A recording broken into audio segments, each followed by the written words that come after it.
Karim Abdul-Jabbar, mmoja wa wachezaji bora zaidi kutokea katika historia ya mpira wa kikapu nchini Marekani, NBA.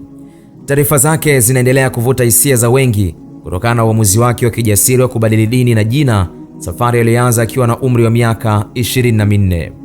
Gwiji huyo ameweka wazi kuwa uamuzi wake wa kusilimu mwaka 1971 haukuwa tukio la ghafla, bali ni matokeo ya mabadiliko ya moyo, akili na roho ambayo alianza tangu akiwa mwanafunzi katika chuo cha UCLA mnamo mwaka 1968.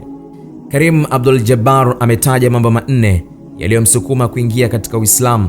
Jambo la kwanza ikiwa ni kuunganisha asili yake, ambapo aliona Uislamu kama njia ya kurudi kwenye mizizi yake ya Kiafrika, akibainisha kuwa takriban 15 hadi 30 ya watumwa wa Kiafrika waliopelekwa nchini Marekani walikuwa ni Waislamu.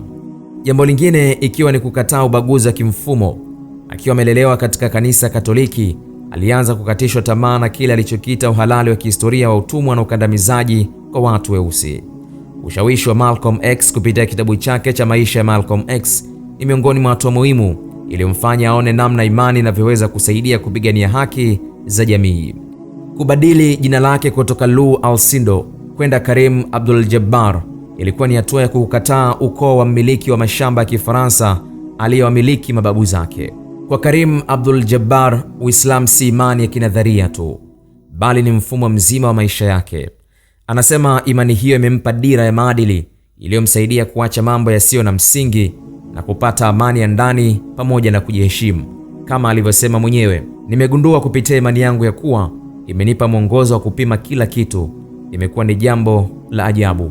Hadi hii leo, Karim Abdul-Jabbar anabaki kuwa alama ya ujasiri kwa wanamichezo wengi duniani, akionyesha kuwa mafanikio ya uwanjani yanapaswa kwenda sambamba na msimamo thabiti wa kiimani na utu.